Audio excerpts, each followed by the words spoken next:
This practice technique is truly revolutionary, and when you follow the advice in this video, not only are you going to learn 10 times faster, you are going to sound 10 times better. Now, when I introduce this piano practice technique, it's going to sound very obvious. Once you hear it, you'll likely agree that it's a very logical way to practice. But I want you to make sure to stay tuned until the end of the tutorial, because it's not just about hearing what this revolutionary practice technique is, it's about actually learning the steps to implement it into your practice so that you have success with it. Now, towards the end of the tutorial, I'm also going to share a secret with you that will help you play with more accuracy, meaning less wrong notes and less mistakes.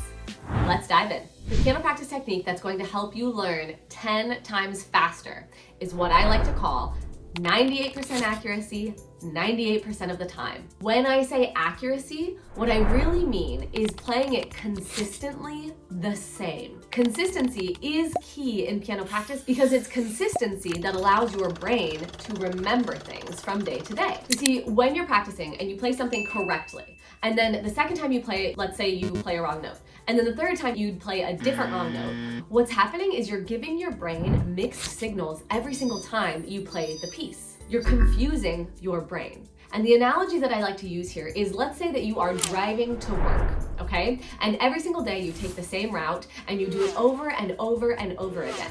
And we've all had those days where we arrive at work and we realize, like, oh my gosh, I don't even remember driving here.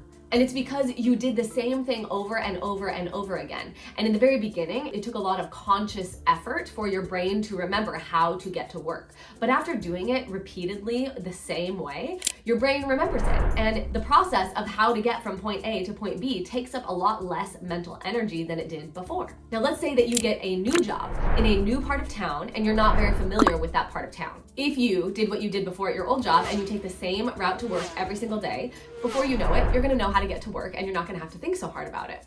But if every single day you take a different route to work, it's going to take you significantly longer to remember how to get from point A to point B. You have to approach your piano practice in the exact same way. Now, the cool thing about this is when you focus on doing something consistently accurately, meaning the same every single time you play it, it also helps you feel more successful, in addition to helping your brain remember what you're doing from day to day. Now, I am going to share with you how to get that consistent accuracy later in the video, but one thing I want to touch on is that you're going to need data. In order to know if you are doing something accurately 98% of the time, you have to play it more than one time, right? Because if you play it one time correctly, that's great. It's 100% correct. But as soon as you start introducing more repetitions, that number might change. Most people do not do enough repetitions when they are drilling something. And this leads to big problems because your brain is not going to remember it if you only repeat it correctly once or twice.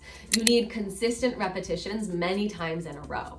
Now, this even happens with members of the Casual to Confident Piano Player program. Like when I am on Zoom with them and I'm watching them play, I will often have people practice with me so I can talk them through it and show them exactly what they're supposed to be doing. And I'll kind of sit back for a minute and I'll say, okay, drill this a few times and I want you to show me how you would practice it. Pretend I'm not here. Show me how you would practice it if you were all by yourself. And they'll play it right like 2 times and then move on. And even after being aware of this method for a really long time, and even after practicing this method for a very long time, they still make that mistake of not doing enough repetitions. I will often recommend that you do 10 repetitions of something, okay? Because if you're doing 10 repetitions of something and you need 98% accuracy, you know that you pretty much have to do it 10 times in a row correctly. Now, you're gonna have to use a little bit of your own discretion here. I would say if it's going really, really well and you do it 9 out of 10 times correctly, and you feel really good about it and it feels very easy by the end of those 10 times, that's probably good enough. But you want to get as close to 98% as possible. Now, once you have the correct number of repetitions, a lot of people get stuck on how to do it that many times in a row accurately. Because if you're drilling a really challenging section of a piece, or let's say you're even trying to play from beginning to end of an entire piece, how are you going to do it accurately 10 times in a row? In January, I'm going to be teaching a 4-day event that is totally free. During this event, you are going to learn how to design a weekly practice routine that accelerates your progress consistently and moves you beyond the notes to confident musical expression. please join me. It's going to be a fantastic time. We hang out in Zoom together. We get to know each other. The link is in the description below. I can't wait to see you there. The answer is often a lot more simple than you think. At this point in the process, people often think that there's some sort of like magic secret answer. But if we're thinking about trying to do something 10 times in a row accurately, and we can't do it accurately, we have two options. We can make the section smaller, or we can go slower. Okay, and sometimes it takes both.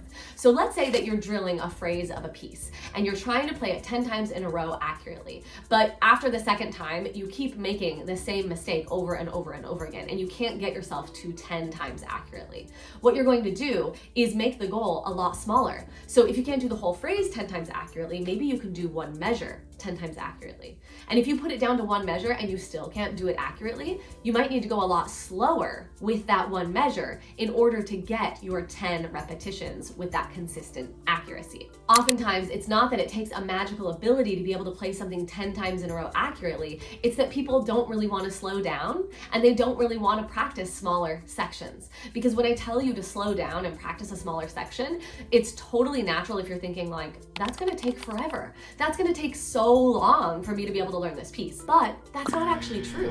When you go slower and when you go smaller and you get those consistently accurate repetitions, it actually takes a lot less time to learn a piece from the ground up because you're doing it in a much more methodical way that your brain can remember. Now, I'm asking you to bring a lot of awareness to when you are playing something correctly and when you are playing something incorrectly. And I'm not doing this because the goal is perfection. That is not the goal. It doesn't actually matter if you're making mistakes or not from a point of like judgment or a point of are you doing it correct. What matters here is we're trying to jumpstart our brain to be able to remember things. So as you're doing this type of practice and you're starting to notice like, okay, I did it correctly, I did it incorrectly, I did it correctly, I did it incorrectly, don't go to a place of self-blame. Don't go to a place of like, oh my gosh, I can't do this right, I'm not doing this, it's impossible for me.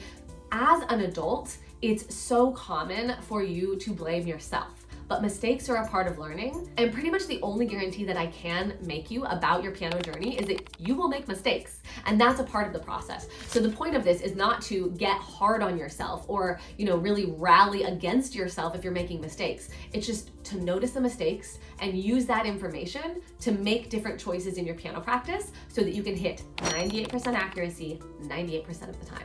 And inside Casual the Confident Piano Player, you use the confidence roadmap, which gives you all of the milestones that you need to hit from point A to point B of learning a piece. And so you use this method along with other revolutionary practice methods to help you hit those different milestones on the roadmap so that you can learn any piece with a high level of musicality and accuracy. And I go super in depth on this topic and break it down for you even more in my free event called Piano Practice Lab. Even if you can't make the live event, you can register using the link in the description below, and this will reserve you not only a seat in the live event, but also you'll get replays delivered to your inbox. So go ahead and implement this practice technique. Let me know how it goes for you. Comment below and tell me how this technique works for you.